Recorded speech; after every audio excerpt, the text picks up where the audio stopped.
Muy buenas tardes, estimados amigos. Gracias por su presencia que agradecemos y valoramos. Pues don Carlos, don José, Luis Miguel, Carmen, autores del libro. Nos honra también la presencia del licenciado Miguel Mancera y es un gusto ver a caras jóvenes de estudiantes que recibirán la estafeta intelectual y cívica de los temas de gobierno y administración pública. Agradezco a la invitación a estar aquí presente. Agradezco al presidente Carlos Reta que haya impulsado la reedición de este importante libro. Agradezco a Luis Miguel que haya iniciado esta tercera edición corregida, aumentada y mejorada. Eso espero, ¿no? Sin autoelogio, pero creo que comparada con otras antologías, esta tiene algunos temas y tonos nuevos. Pero lo que me llamó más la atención es que al ver las primeras páginas del libro, Antología sobre Teoría de la Administración Pública, vi que hay una importante antología de los hacedores de la teoría de las instituciones y de la realidad de la administración pública mexicana. Cuando uno ve a los fundadores, Gabino Fraga, Martínez Cabañas, Andrés Caso Lombardo, Raúl Salinas Lozano, cuando lee los fundadores, cuando lee el Consejo de Honor, García Cárdenas, Pichardo Pagaza, Lugo Verduzco, González Parás, Alejandro Carrillo Castro, José Castelazo, cuando uno examina a los consejeros actuales del INAP, a su presidente, a los vicepresidentes, en realidad uno está viendo una historia de la disciplina, de la acción y de las instituciones de la administración pública en México, y no tengo duda en decir que los teóricos de la administración pública mexicana han sido históricamente relevantes, lo siguen siendo, y ellos han creado instituciones muy importantes que han dado estabilidad a este país. Pero lo que aprecié también al ver esta lista, unos ya fallecidos, otros en acción, es que veo que hay generaciones de teóricos y de hacedores de la administración pública entrelazados, entreverados. Vemos los hombres que hicieron la administración pública de los años del desarrollo, de los 50 y de los 60, los hombres que anticiparon y trataron de superar la crisis fiscal, financiera y la crisis política de este país. Veo a los hombres que fueron los protagonistas del reordenamiento del Estado social, con una ampliación de las libertades de mercado y con una democratización de un régimen político autoritario. Y aprecio entonces que hay una historia viva en este país, tanto de los teóricos como de los hacedores de la administración pública. Y el INAP ha sido protagonista, evidentemente ha sido el centro de animación de esta historia intelectual y de esta historia institucional, con sus altibajos, que esto es propio de cualquier institución, y que evidentemente esperamos cuidar al INAP y potenciar al INAP y exigirle que entienda los nuevos tiempos, que son tiempos realmente nuevos. Siempre los tiempos son nuevos, pero estos se caracterizan por ser nuevos, y quizás atreverse a discontinuidad con el pasado en algunos temas. Y si no les molesta, pluralizar esa misma matriz política de la que muchos están aquí presentes. Dicho con ánimo constructivo. Bueno, el libro. Hay dos partes. Una parte primera una parte histórica, sobre la que no tengo nada que decir, porque no soy historiador de la administración pública, aun si estoy convencido de que los que pensamos y actuamos hoy en administración pública nos basamos en ellos, en sus enfoques, en sus supuestos, en sus recomendaciones y en su creatividad. Los he leído muy rápido y prometo leerlos con mayor atención, sobre todo el de Cháñez Nieto sobre Lucas Alamán, que me llamó la atención y prometo hacerlo con más cuidado. No pienso leer a von Stein porque creo que ya lo hice atrás en mi vida y no creo regresar a la historia de las ideas. Me llamó la atención de ver Orígenes de la Ciencia de la Administración Pública, una mirada a Cerveleón Pinzón, y dije, ¿quién es él? Pues es un colombiano, parece muy famoso, muy creativo y muy incisivo. Bueno, ¿qué echo de menos en la parte histórica? Que no hay un estudio sobre la modernización porfirista y que la consolidación del Estado fue la creación de la administración pública en México en sentido moderno, y creo que sí valdría la pena en tu próxima cuarta edición un estudio muy riguroso sobre la administración porfirista, y recordarán que los primeros gobiernos revolucionarios dejaron intocada la administración porfirista, ¿no? Cambiaron los nombres, pero su estructura se conservó y después empezaron ya las modificaciones.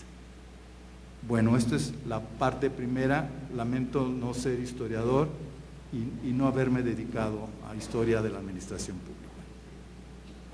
Entramos a la parte segunda.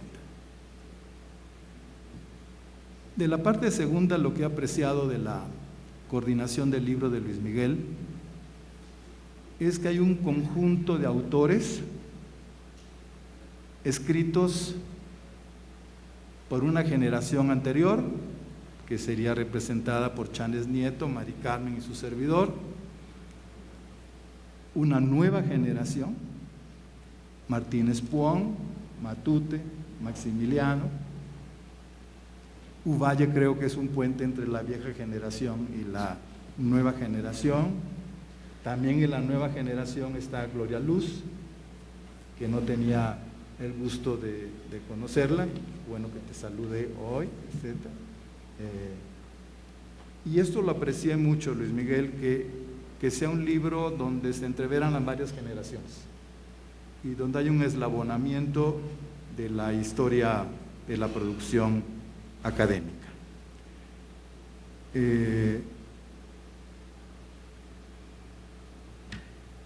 Primero quise hacer una reseña autor por autor y avancé hasta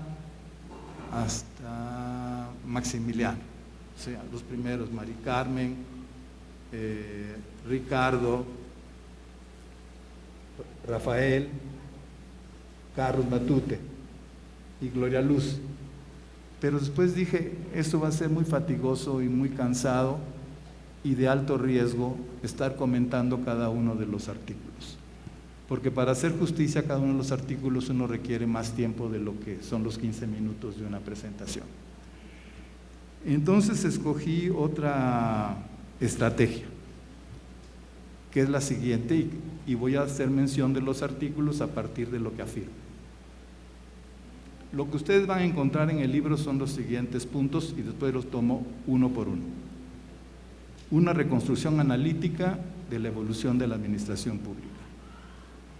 2, un énfasis muy apreciable de la administración pública como ciencia situada. 3, una idea de la administración pública como ciencia práctica, o como hoy se dice, como ciencia accionable, conceptos susceptibles de acción, accionables pues. 4, una idea de la administración pública en progreso, ubicada en fronteras. 5, una administración involucrada en los temas centrales actuales, como por ejemplo gobierno abierto. Y 3, omisiones que después abordaré para la cuarta edición. La primera, una reconstrucción analítica de la evolución de la administración pública, que es extraordinario el artículo de Mari Carmen, y lo digo así explícitamente, no solo porque es una muy apreciada y querida amiga, sino porque es una colega rigurosa e informada. Le conocemos mucho sus estudios sobre la administración pública en México, pero últimamente se ha metido ya a elaboraciones teóricas, ¿verdad? Y sus elaboraciones teóricas son importantes, como la que les presenta ella. Lo mismo hace Rafael Martínez Puón, hace un esfuerzo de reconstrucción. De alguna manera lo hace Carlos Matute. Maximiliano se mete más a política pública, pero hace reconstrucción. Y Gloria Luz también hace el esfuerzo, pero viéndolo hacia el siglo XXI. Todos hacen una reconstrucción analítica de la evolución de la administración pública en México. Sus múltiples objetos de conocimiento. Es un tema de Mari Carmen, que no hay un objeto único de conocimiento en la administración pública, sino la administración pública es un conjunto de objetos de conocimiento, lo que le da una complejidad disciplinaria específica. Los múltiples objetivos de la administración pública, los múltiples problemas, simplemente veamos la administración pública del desarrollo, la administración pública de la crisis del Estado desarrollador, la financiera y la política, la administración pública de la reestructuración del Estado desarrollador en crisis, redimensionamiento, democratización, descentralización, privatizaciones, asociaciones público-privadas, etcétera, nueva gestión pública, el tema actual de gobernanza ante la evidencia de que los gobiernos son insuficientes, que no disponen de todos los recursos, aunque tengan facultades, poderes y leyes, no disponen de los recursos financieros, informativos, cognitivos, tecnológicos y organizativos para pretender ellos por sí mismos resolver problemas, conciliar conflictos, generar oportunidades, crear futuros de superior calidad de vida. Y ellos hacen un repaso analítico con críticas muy puntuales y hasta eso bastante frías, no emocionales, no dramatizadas, que las podrían haber hecho y no lo hicieron.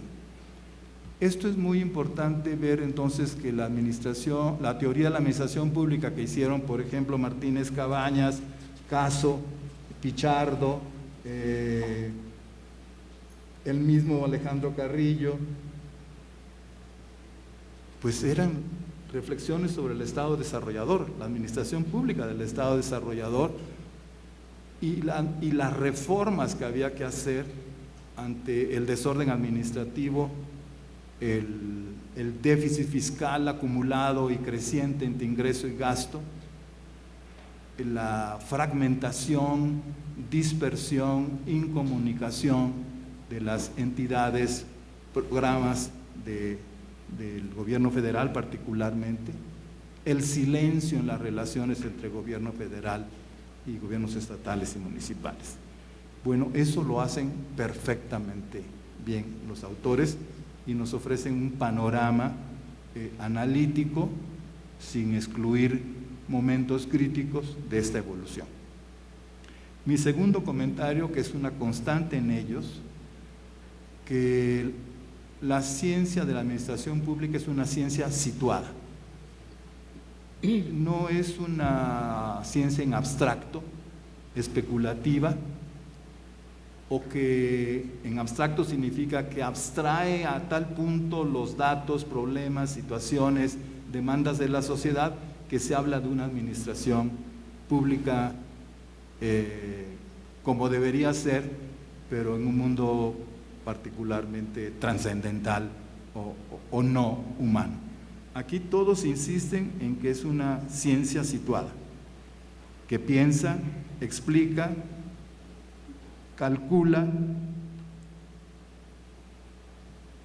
reformas específicas, situaciones específicas, problemas críticos específicos, cambios de régimen, cambios de programas de gobierno, cambios de visión de gobierno.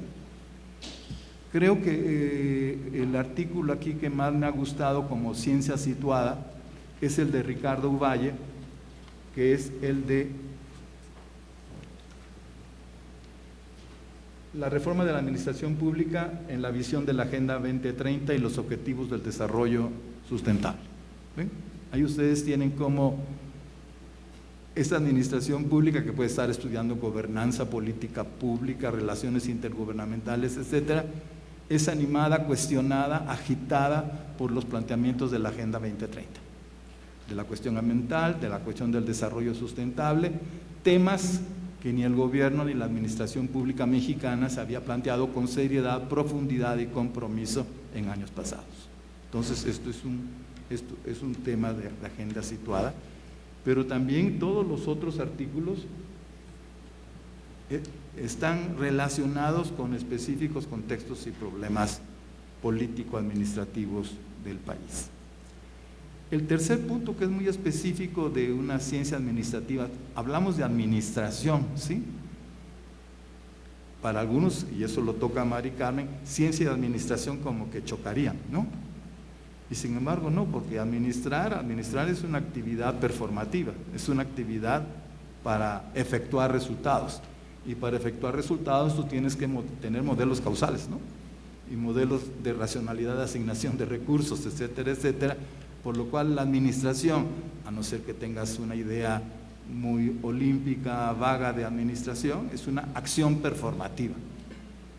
No hay administración si no hay efectividad, si no hay alcance de resultados. Evidentemente siguiendo decisiones legítimas de una autoridad legítima y esperemos representativa y responsiva de los ciudadanos, ¿no? Porque la administración está sujeta al gobierno, ¿no? Está subordinada a las grandes decisiones gubernamentales. Pero para que las decisiones de gobierno sean efectivas, eso significa conocimiento causal. Y el conocimiento causal alcanza su clímax en la ciencia y en la tecnología. Y entonces, esto es muy importante, esta idea de la ciencia como accionable en función de la acción pública. Una ciencia administrativa que carece de significado, utilidad y productividad para la acción pública del gobierno y de los ciudadanos, pues es una ciencia inútil, es una ciencia vacía. Esto es un punto a insistir. Somos y practicamos una ciencia práctica. Que hagas gestión, que hagas política pública, que hagas derecho administrativo, y muchas veces el derecho administrativo es adverso a la efectividad, ¿no? En tanto que prohíbe ciertos cursos de acción que serían comparativamente más efectivos que los que está prohibiendo. Entonces, esto es muy importante, la idea de la administración como ciencia práctica, y todos los tienen en mayor o menor grado. Creo que muy fuertemente es el de Maximiliano, también de alguna manera el de Martínez Buón y el de Gloria Luz cuando hace su proyección hacia el siglo XXI. Cuarto, es una idea, todos ellos, de la administración pública en situaciones de frontera, en situaciones de vanguardia. Aquí no hay ningún, bueno, la historia, me imagino, fueron todas situaciones de vanguardia en su tiempo, pero lo que está aquí escrito, todos los artículos son reflexiones sobre situaciones de vanguardia, de progreso, de frontera. Agenda 2030,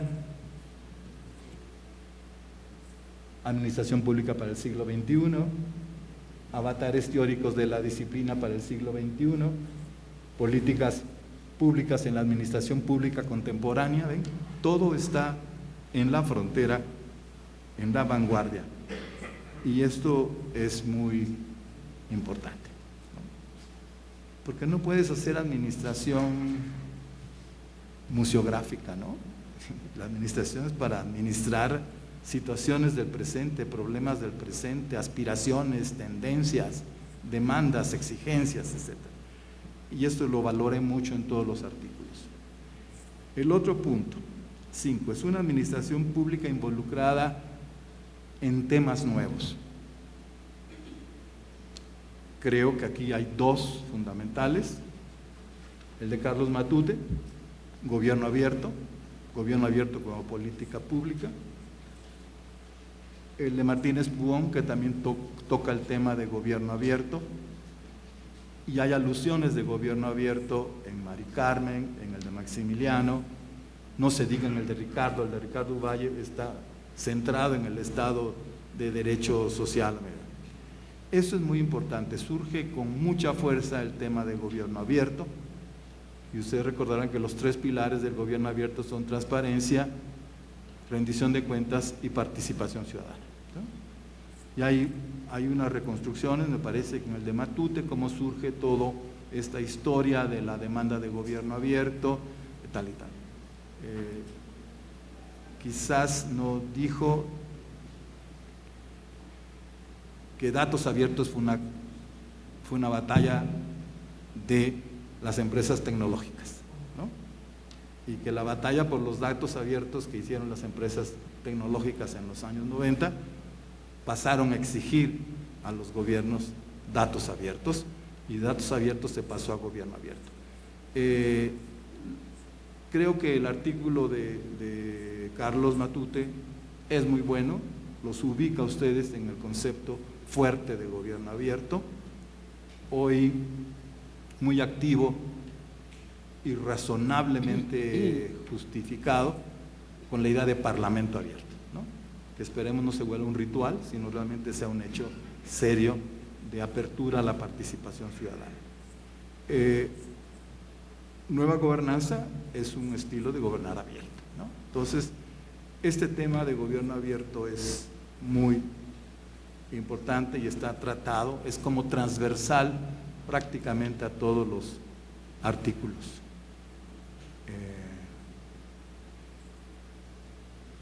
Opónganse a la idea de Estado abierto, ¿sí? El Estado es cerrado, es el ordenamiento de la sociedad. Los poderes sí están abiertos, ¿no? Sí, pero el Estado no está abierto.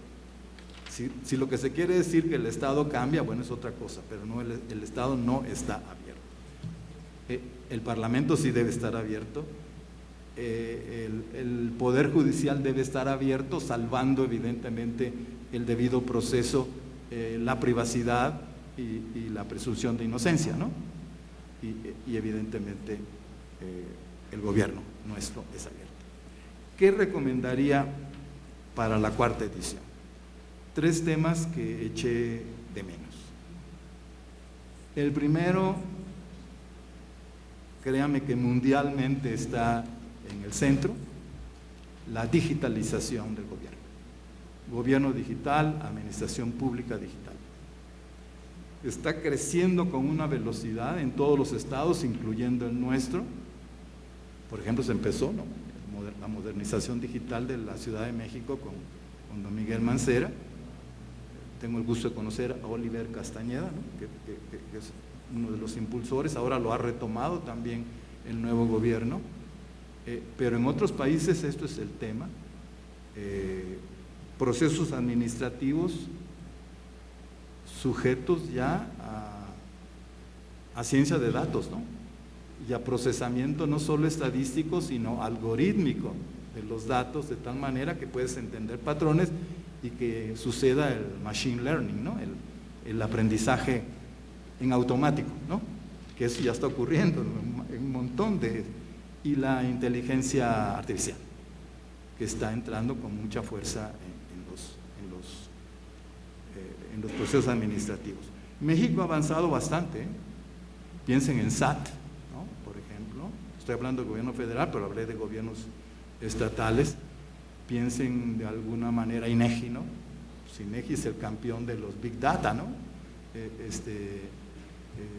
INAI mismo, no sé si otras secretarías lo tuvieran. Entonces creo que sí, hay muchísima gente muy buena en México sobre estos temas y deberías invitarlo para la cuarta, la digitalización.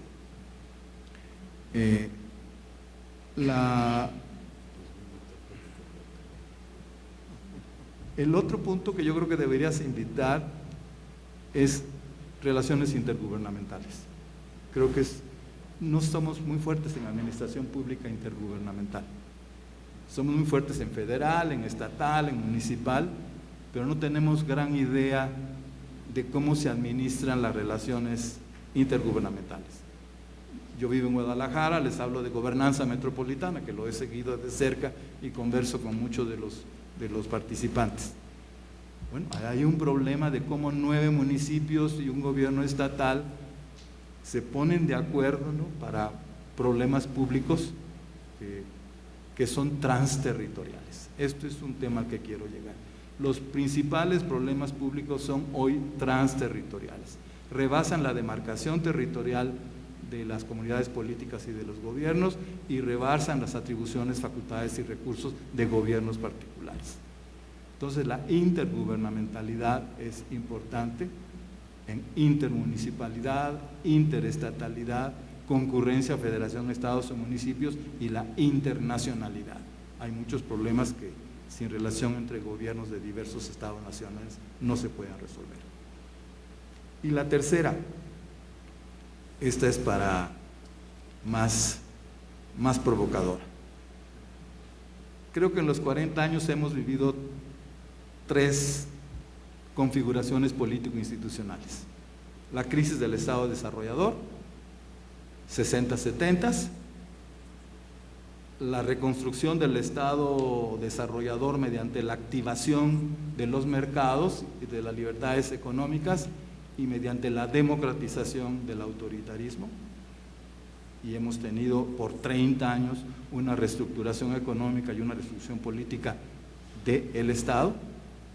Y hoy, no solo en México, estamos entrando en una tercera configuración político-institucional inestable, ambigua, que cuestiona emocionalmente, con prejuicios, o racionalmente, con evidencias, el arreglo del Estado social desarrollador reactivado por las libertades de mercado y el arreglo de la transición democrática capturada por una oligarquía de partidos, lo cual ha llevado a lo que estamos viviendo en México y en otros países: retornos a estatismos dirigistas, retornos a populismos de izquierda o derecha, con tonos de hiperpresidencialismo. Y creo que en el 2020, cuando se haya agotado esta edición, ojalá uno de los jóvenes brillantes de la nueva generación de administradores públicos mexicanos pueda entrar a este tema, si va a ser una administración pública progresiva o una administración pública regresiva, o qué tipo de administración pública va a ser esta del retorno al dirigismo estatal o estatista y del retorno a un populismo sin mediaciones institucionales y sin mediaciones políticas. Bueno, esto es lo que les quería decir. Esto lo encuentran ustedes en el libro, bien argumentado, bien razonado, bien explicado, y no a la carrera como lo hice yo. Pues muchas gracias.